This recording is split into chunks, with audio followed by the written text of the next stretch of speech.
In this video, we're going to work on a little mini bike, put a motor in it. I'll show you the buggy front end, and also I'm going to introduce the wheel adapters. Enjoy! Alright, it's early Monday morning, heading out to work, and thought I'd give you a little report of what's happening today to turn you around here. Okay, here's where I work. This is Scott with the SJR Lift Company. I make Subaru lift kits. I'm equipped and set up to do a mild steel fabrication. And today's Monday morning. A week, let's see, another week is Christmas 2023. Let's come in the shop and see what we got going for this week. So this is my normal commute to work. I come over here and turn the power on. Power is on. Okay, let's see what we got today. Next couple days. Okay, we got this. This is my new bumper I just made. I need to take some measurements off it, take some patterns off it, so I could make some more. So the first one always takes the longest to build, especially something like this. There's nothing straight or square, or it's not easy to measure. So I need to make some jigs, some patterns, get some good dimensions off it, and then we got to package it up and ship it. So that's something I'm going to work on right away. Something I need to start on is this. I got this. Here's a customer's mini bike, and we made a trade, and I need to put a motor on it, decide what motor and what parts. Here's some motors and pieces I have, and I got some mini bike stuff over here and other stuff. So I need to work on that this week. And I got my brother's truck. It's a four-wheel drive Chevy, and he's got a kit for for what? Making a dump bed out of it. So that's what I got to get on. So that's what I'm going to start with. I'm going to attack this. And another thing I want to develop maybe next few days is I got this plasma cutting machine that I make parts off it. And I want to take some sheet metal and make some wall plaques, wall hanging type things, and cut it out on there and ship them out. So that's something I need to develop. I got sheet metal, old sheet metal I've taken off cars, and I need to do that. So I'm going to put you down and get to work on this here. All right, here's some of the sheet metal that I got. I got roofs off Subarus, vans, got silver car hood. I got different things here. Metro, some more roof panels off Subarus, and a few more hoods. So I got sheet metal to work with to make my signs, my wall hangers. So anyway, that's what I got. Thought I'd show you that. And this here truck, I gotta get it running and sell it. So I want to buy that. It's a turbo diesel, and it should be a simple fix. I know the owner. I had it before. So that's what we got this morning here at Scott's shop. It is frozen today. We got a little bit of ice on the Subaru. It's very calm, no wind at all. And we got the sun, bright sun coming up over there.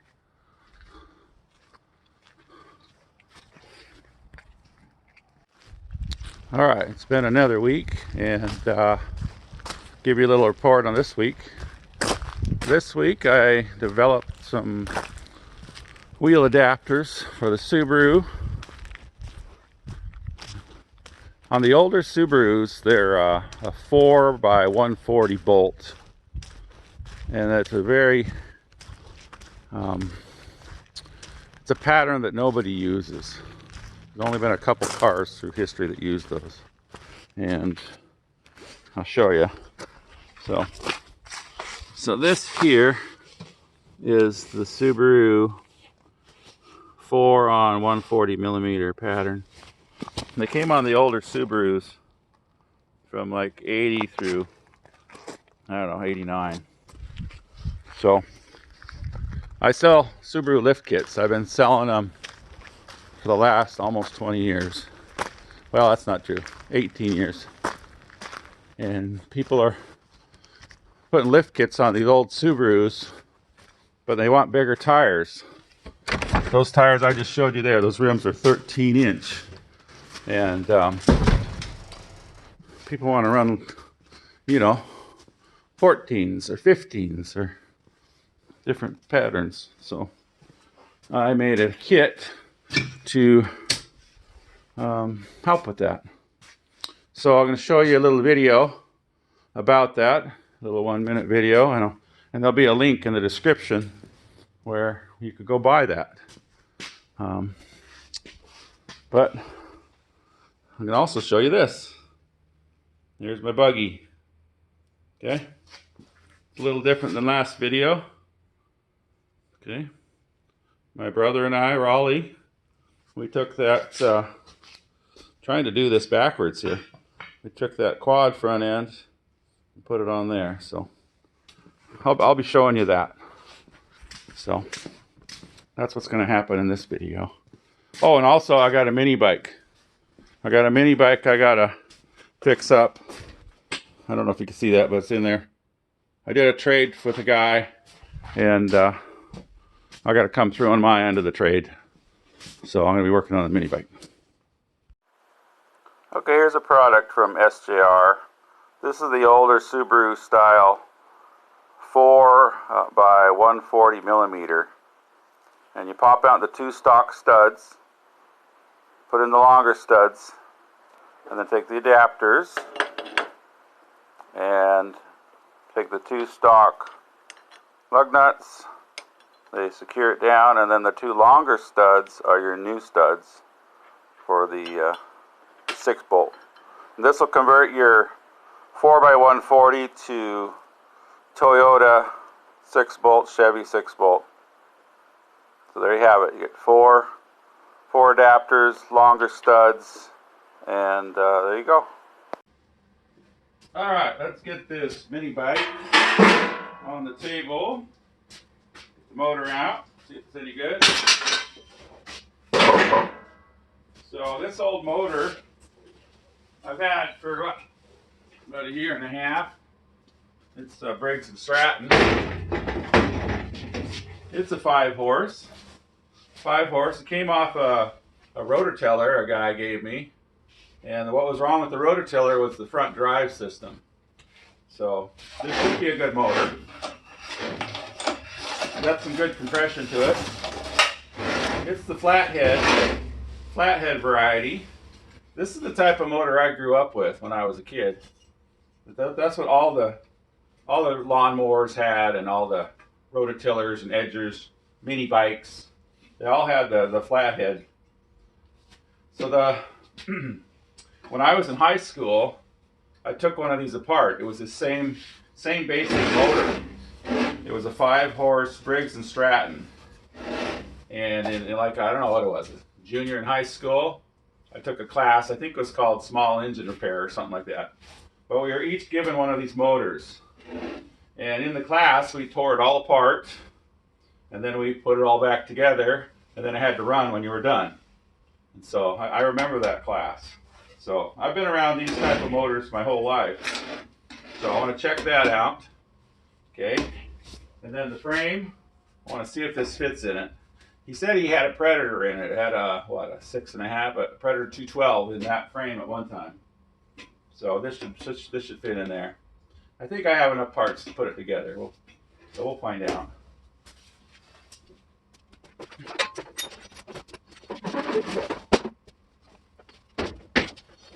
All right, let's see what we got here.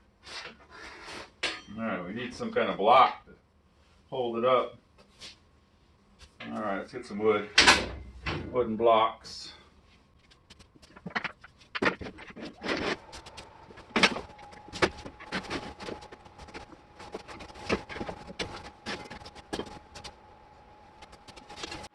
All right, so we got the Briggs and Stratton motor. No, not snow. What am I saying? Came off a Craftsman rototiller. Got the Briggs and Stratton logo there. Got the what do we got here? Run, choke. So somehow I'll need to hook the throttle up to that. This is one of the last of the flatheads. Now everything's angled overhead valve. All right, let's check out the mini bike. It's got the performance exhaust put on there. Looks like it went right into the side of the Predator motor.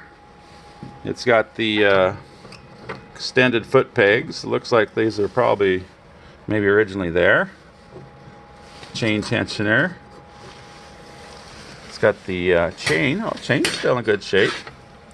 Big sprocket. Looks like a 35 pitch chain. Definitely got the performance. That right there will add at least 5 horsepower. We got up here, we got the brake. Is that the brake? Yeah, it must be. How does that work? Huh, interesting. Looks backwards to me, but so normal stuff. And we got the wood pellet stove going. That's the first thing I do now when I come out here. Got to check the temperature. What's the temperature? Okay, so we're right around 40. So we need to warm up a little bit. So what do we got here? We got the brand. Oh yeah, it says it's a what is that? Racer? Baja Racer is what it's called here. That little sticker says what does it say? Oh, there's a 888 number to call for your local service center and parts. Okay, we need parts. Have to call that. And what do we got up here? Oh, important information. Check oil before starting. Adjust chain as necessary. Clean clutch assembly every 5 hours. Check tire pressure. Lubricate chain. And then they've got a number there you could call. What do we got over here? Weight limit. Man.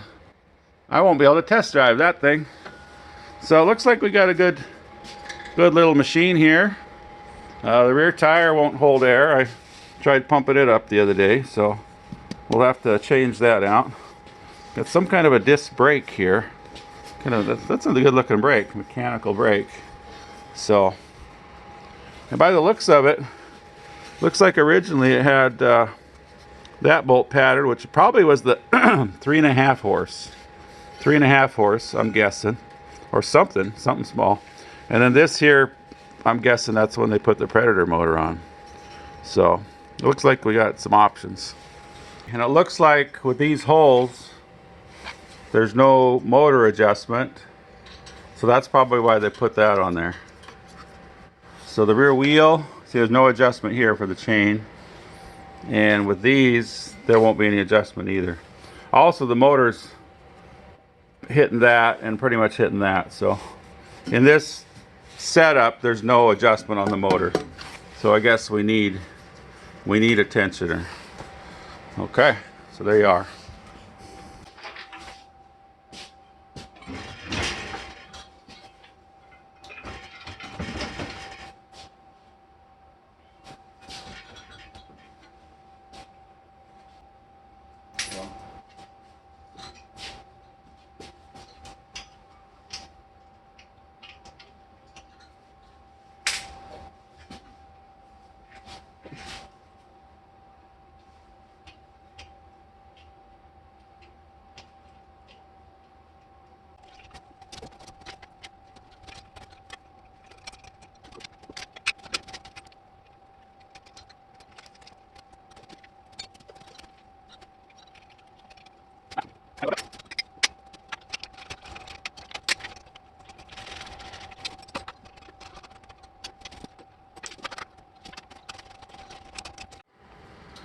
All right, on the front here, there's a oil drain plug on the motor, and it's pretty much almost, it's pretty much, it's hitting that bar, as you can see right there. Okay, and back here we got more room on the back. So if you ever wanted to do an oil change, it'd be a mess. I have to pull the motor.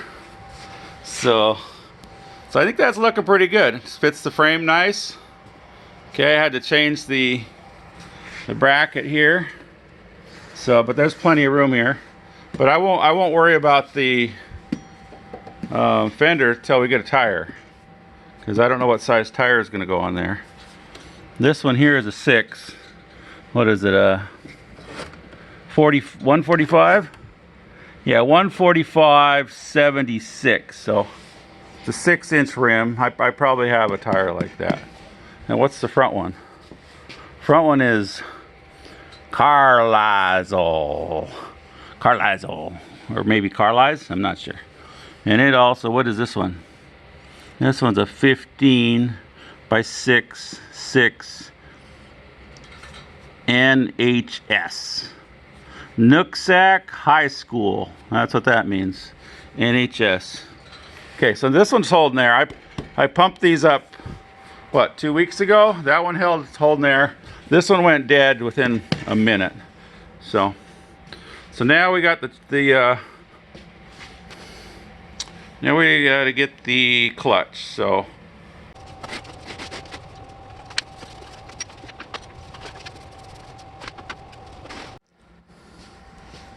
okay, we got the shaft from the motor. It's got a nice keyway slot in it. And now this here has a set screw. So I want to loosen that up or take it out. And then behind here is a bracket. That was part of the rototiller. Once this is off, I could pull that off. And the stove's keeping us warm. And what's the temperature now? Oh yeah, when it's going up. Yeah, it was just a hair over 40. We've gone up 3 degrees. But it's warm enough over here. I got, what, a couple jackets on and a couple shirts. I gotta start pulling off layers here pretty soon.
Oh yeah, we got it off. I want to show you this puller. This is it's a really nice puller. Can you see it? Are you looking at it? No, that's my nice coat. Okay, so as you can tell, it deformed the pulley. See how it's all bent down? So let's loosen this up. Let's get it down there.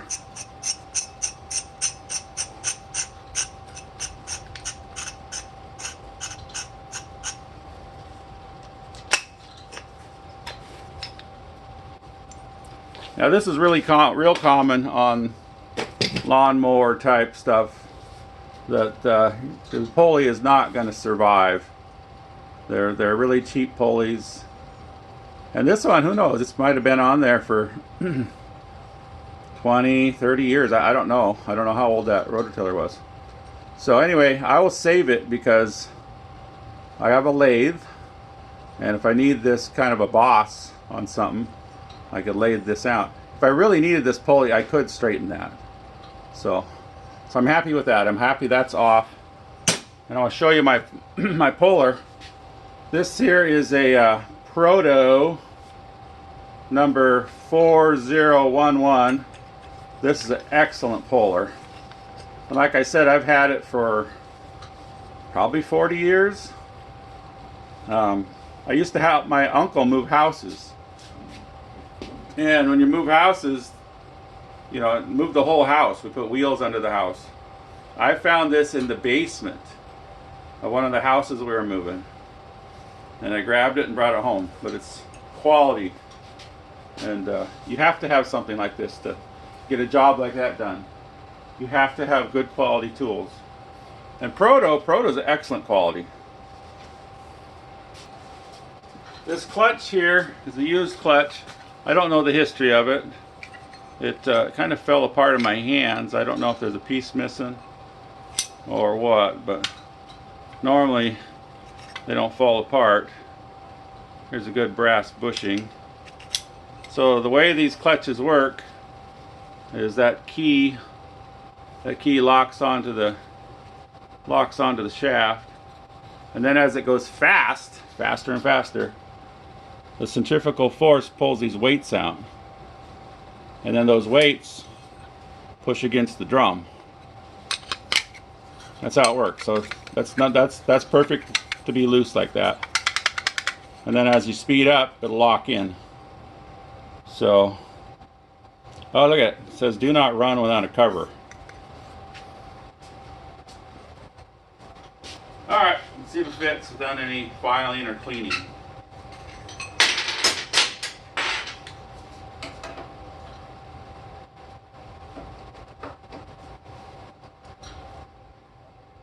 Yeah, we need to clean that shaft up. Alright, here's the buggy. Did a little bit of work on it since you guys last saw it. Took that quad front end and lengthened it, well, widened it 12 inches. So here's where the quad front end hooked together. There, used to hook to there. Widened it out 12 inches. Put a bar there and a bar there, and then this top bar holds it. So it's in position. It's just tacked right now, but that's where it's going to live. So I like that. The top shock mounts aren't done yet. So the way I determined the width, I wanted it to line up with these bottom tubes. So that's there, that's about there, and that's about there. And also I wanted the overall width to fit in the back of my pickup. So my pickup's about 53, I think. And I think this ended up at about 52. So that'll fit in the back of the pickup. The back will be wider and it'll be sticking out. So I took off the rear swing arms, cleaned up the frame a little bit, took the motor out, took the front motor mount out. There was a bar that was down in there. Not that one, that's top, down in there. So that's where we are with that. So we'll go over it in more detail at a later date, but I know there were some guys that wanted to see this.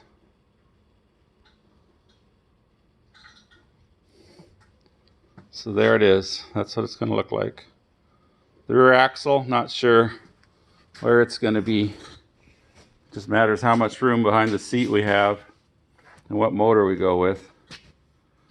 Probably end up being back in here once you get everything put together. So, okay guys, there it is. So I'm going to wrap up this video. Thank you for watching, and like and make a comment. I'm going to try to put these videos out about once a week. So I'm going to put a link in the description to those wheel adapters.